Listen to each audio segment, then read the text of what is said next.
आपके आंगन में भी गूंजेगी किलकारी, इनके यहाँ नतीजे हैं चमत्कारी। बांझपन की समस्या से छुटकारा चाहिए तो सिवान की जानी मानी महिला प्रसूति व बांझपन रोग विशेषज्ञ डॉक्टर वंदना कुमारी के पास आइए। यहाँ 24 घंटे इमरजेंसी सेवाएं उपलब्ध है। पता है Vandana maternity care clinic, Pooja medical hall, doctor Ramaji Chaudhary से 100 कदम पूरब, डॉक्टर्स कॉलोनी, सीवान।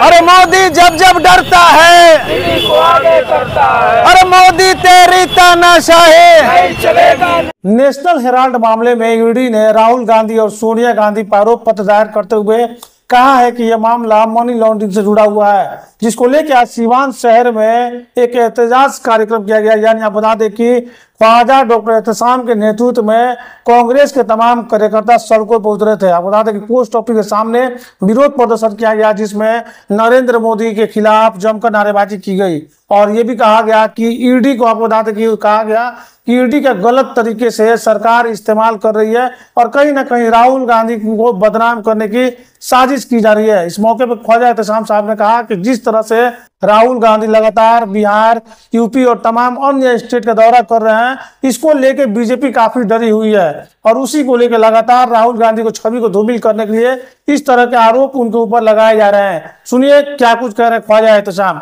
वो आप बता दें कि कांग्रेस के जो अल्पसंख्यक के जिलाध्यक्ष हैं सिराज आलम, उन्होंने भी कहा है कि राहुल गांधी की छवि को ये लोग धूमिल करना चाहते हैं, लेकिन ऐसा होने नहीं जा रहा है। सुनिए क्या कुछ कह रहे हैं।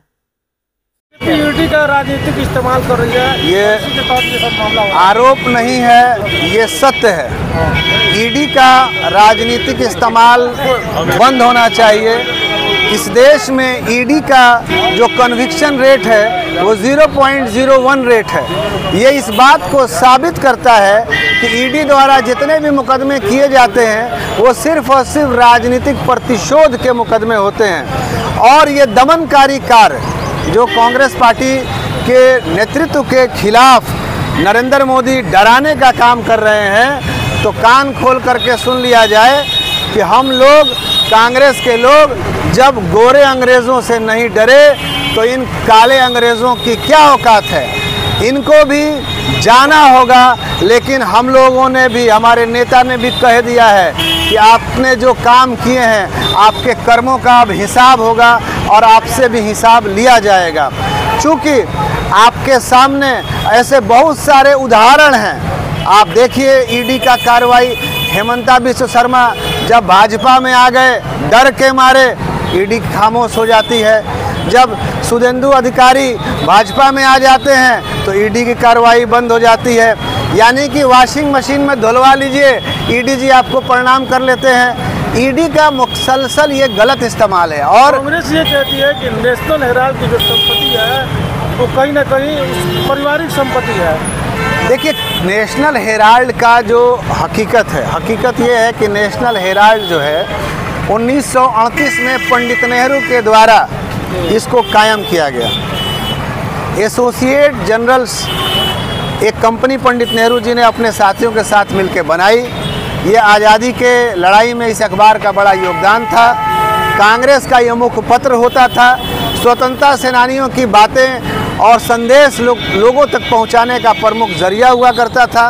बाद में अखबार घाटे में जब चलने लगा तो कांग्रेस पार्टी ने 90 करोड़ रुपया, जाहिर सी बात है कि हमारा अखबार है, हमारे लोग बेरोजगार हो रहे हैं, नेशनल हेराल्ड के कर्मचारी बेरोजगार हो रहे थे, उनको सैलरी मिलना बंद हो रहा था, उनकी नौकरी जा रही थी।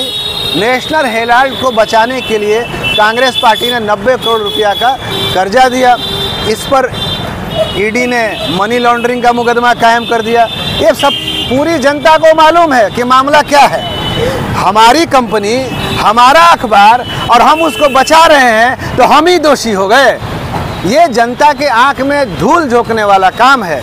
और पब्लिक सब जानती है कि नरेंद्र मोदी का जो पूरा का पूरा खेल है, कभी औरंगजेब के ऊपर शुरू होता है तो कभी कुछ चाहिए, कभी इनके सामने कुछ चाहिए। हमेशा एक नया जिन बोतल से निकालने की आदत है। क्यों? कि चूँकि ये पूरी तरह से सत्ता का दुरुपयोग कर रहे हैं, फेल हो चुके हैं। 100 स्मार्ट सिटी कहाँ है, काला धन कहाँ है, रोजगार कहाँ है, महंगाई कहाँ है। जनता इस सवाल से भटकती रहे, इसलिए ये विपक्ष को डरा रहे हैं। लेकिन हम कांग्रेस के लोग हैं और हमारे नेता राहुल गांधी, सोनिया गांधी, खड़गे जी स्पष्ट कर चुके हैं कि हम ना डरेंगे और हम ना झुकेंगे।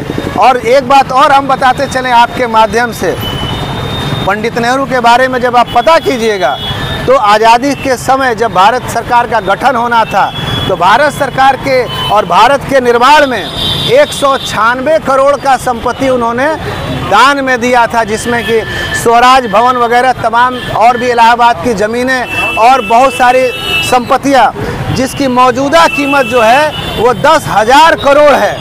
तो जो परिवार 10,000 करोड़ की मौजूदा संपत्ति को 1946 में दान देने की क्षमता रखता है, आज आप उसके लिए 90 करोड़ की लॉन्ड्रिंग, और भी हमने कर्जा दिया अपनी ज़मीन अपना अखबार बचाने के लिए, ये मुकम्मल तौर पर ये फांसीवादी ताकतों के खिलाफ अब उठ करके खड़े होने का समय आ गया है। और कांग्रेस पार्टी निश्चित रूप से इनके हर ईंट के सवाल का जवाब जनता के पत्थर से देगी और इनको जो ये कार्रवाई कर रहे हैं इनके ताबूत में ये आखिरी कील साबित होगा। क्या कहेंगे सर, आज इस विरोध प्रदर्शन का मुख्य उद्देश्य क्या है? मुख्य उद्देश्य विरोध प्रदर्शन का ये है कि जो नेशनल हेराल्ड कांग्रेस की है और उसमें गुजरात और बिहार के चुनाव को ध्यान में रखते हुए जानबूझकर वर्तमान की जो केंद्र सरकार है,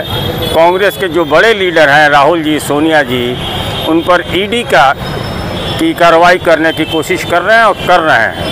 ये एक कमज़ोर और नपुंसक कार्रवाई है। सारी दुनिया जानती है कि आज़ादी के पहले नेशनल हेराल्ड एक पत्रिका था जिसका मुख्य उद्देश्य अंग्रेज़ों के खिलाफ लिखना था और बाद उसमें अन्य कार्य कांग्रेस के लोग करते रहे हैं। ये कांग्रेस की संपत्ति है, ये बात सरकार भी जानती है। लेकिन चूँकि गुजरात में, बिहार में और अन्य जगहों पर राहुल गांधी का आना जाना तेज हो गया है, भाजपा अपनी ज़मीन खिसकती देख रही है, तो वो ईडी के कार्रवाई करके कांग्रेस को डराना चाहती है, जिससे कांग्रेस डरने वाली नहीं। आप कांग्रेस के माइनॉरिटी का अध्यक्ष हैं, आज आप लोग सड़कों पर उतरे विरोध प्रदर्शन कर रहे हैं। हम लोग सड़क पे आज इसलिए आए हैं, ये जो दमन सरकार चल रही है, जो ईडी की सरकार चल रही है, जो राहुल गांधी के बदनाम करने के लिए सरकार चल रही है, उसे हम लोग चलने नहीं देंगे। क्यों लग रहा है कि राहुल गांधी की छवि को? राहुल गांधी ये जो मोहब्बत की दुकान चला रहे हैं पूरे देश में, ये इन लोग से देखा नहीं जा रहा है और ये नफरत की दुकान चलाते हैं और ये चाह रहे हैं कि देश में नफरत का माहौल बना रहे और नफरत ही फैला रहे। ये हम लोग चलने नहीं देंगे और राहुल गांधी की छवि खराब नहीं होने देंगे।